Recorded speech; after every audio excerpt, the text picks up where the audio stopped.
So, what experiences in this movie could you specifically relate to when, you read the story and wanted to play this character?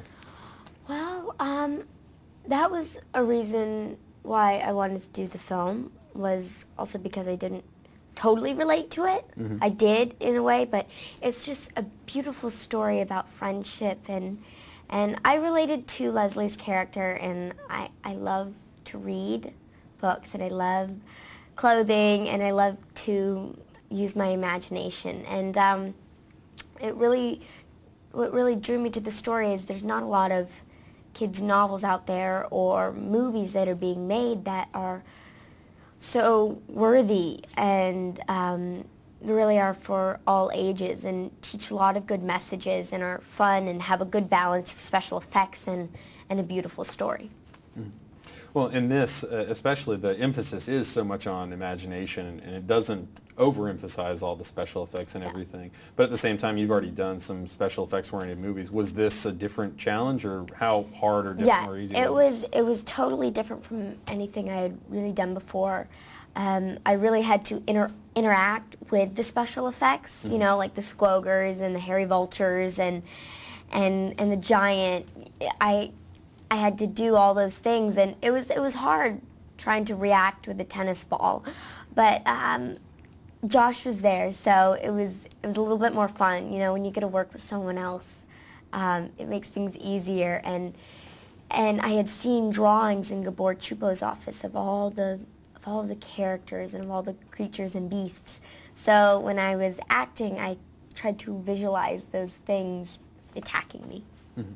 Well, how easy was it to sort of develop that on-screen rapport with Josh? Did you guys spend a lot of time together off-screen? And we did. We hung out a lot together. We became really, really good friends, and it was really fun to be able to enjoy each other on and off set, because it wasn't like we were faking anything. It was just already there. So it was something that we didn't even have to think about, because it was real. Mm-hmm. Now, in this movie, your character, she's got this certainly very funky sort of fashion style, and has a very quirky personality. I mean, you said that you didn't exactly relate to that, but what were some of the things that maybe you brought to it that were not in the script in terms Well, I had just finished doing The Reaping, and that's a supernatural thriller, so it was Mm-hmm. something totally different.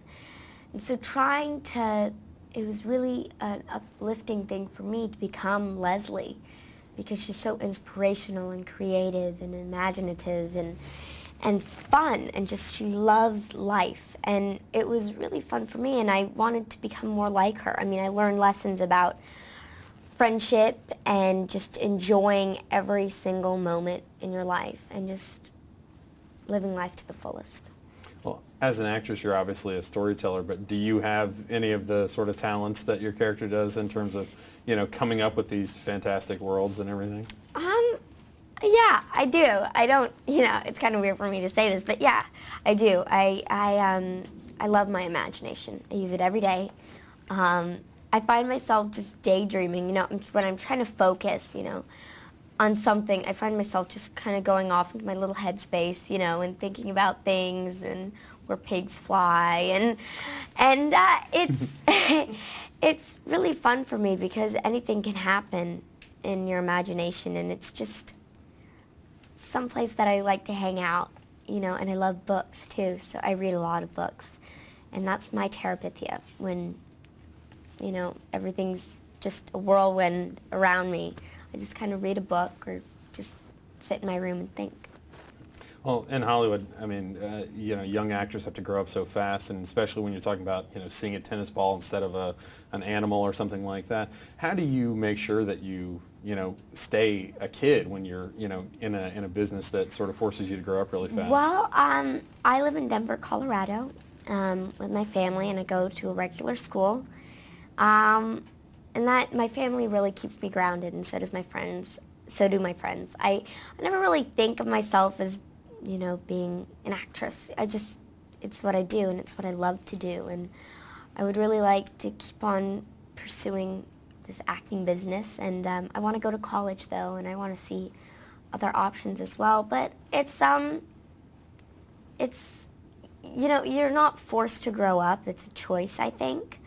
Acting is definitely a choice, and you can be more mature, but you don't necessarily have to grow up. And I sure haven't. I mean, I have grown up, but also I haven't. I'm still as goofy as, you know, with my friends. I act like a total idiot.